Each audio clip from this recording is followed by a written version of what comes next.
You have the same number of hair follicles as a chimpanzee? The exact same number.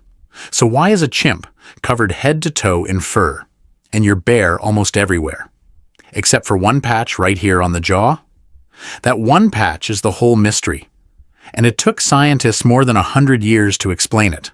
For a long time, they couldn't even agree on the answer. Because here's the strange part. The follicles are already there. The hair could grow. So why doesn't it? And why did that one patch on the jaw keep growing when almost everything else went quiet? One patch survived the shutdown.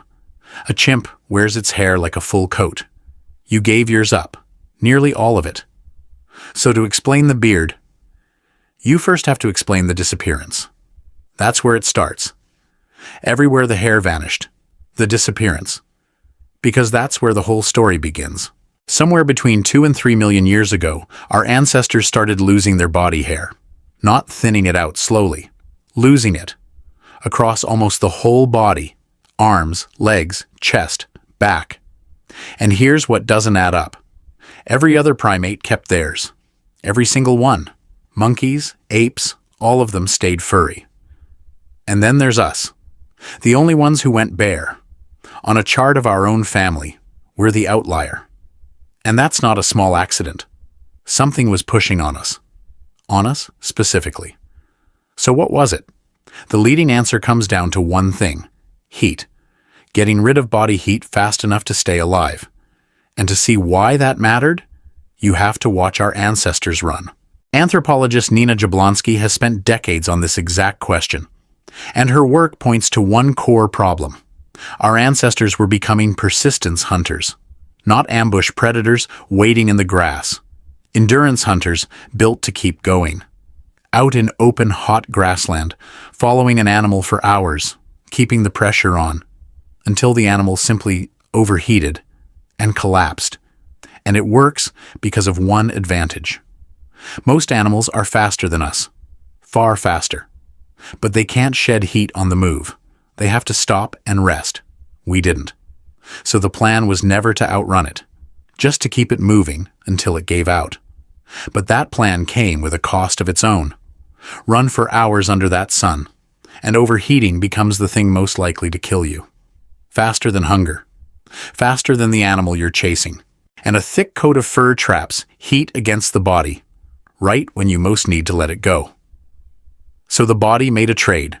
It gave up the fur, and leaned hard into sweat instead. Under the skin sit sweat glands. More of them than almost any mammal alive. Millions, across the whole body.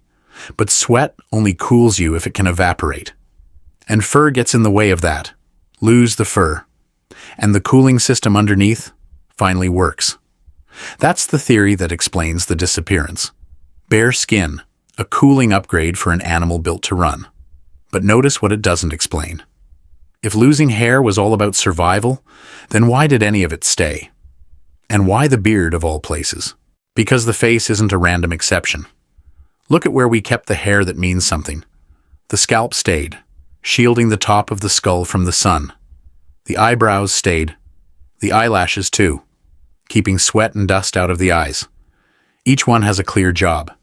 And then, on men, there's the lower face, the jaw and chin. This one is different. It doesn't fit the cooling story at all. A beard doesn't help you run. It doesn't help you sweat.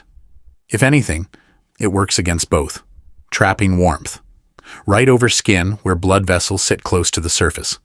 So this was never about temperature. Something else entirely kept it here. And it wasn't about survival. The answer wasn't survival. It was about being chosen. Charles Darwin spotted this same puzzle back in 1871, a trait that helped you survive in no obvious way, yet refused to disappear. It held on steadily across human males, generation after generation. So ordinary natural selection wasn't keeping it. This was sexual selection, a trait that stays not because it keeps you alive, but because it gets you chosen.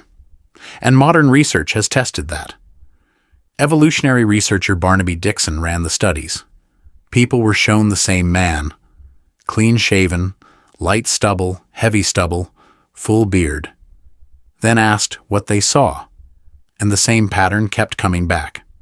The fuller the beard, the higher the ratings. More dominant, more mature, more capable of holding his own. And here's the part that makes it click.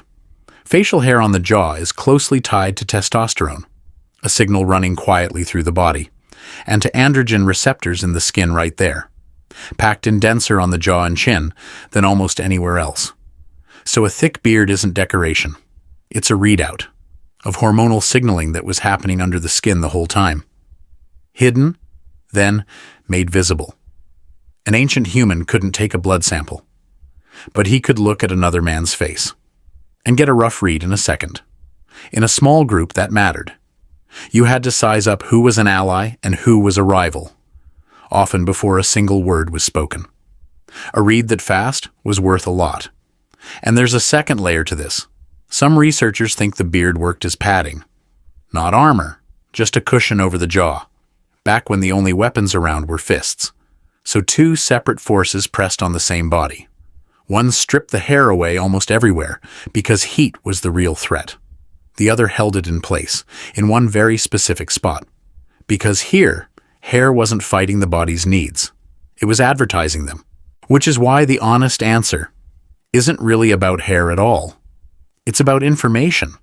For almost the entire stretch of human history, before spoken language was something you could rely on, before you could just ask a stranger what he wanted, a face was already telling a story to everyone who looked at it. Age, health, hormones, standing, all of it readable at a glance. And that brings us to now. Most mornings, you shave that story off without a second thought. A few passes of a razor, and a signal millions of years in the making is gone in under 2 minutes. Other men go the other way, growing it out, shaping it. Either way, it's the same quiet thing. You're editing a signal. Your ancestors never got a say in it. It grew, and it spoke for them. You get the choice they never had, every single morning, usually without noticing that's what it is.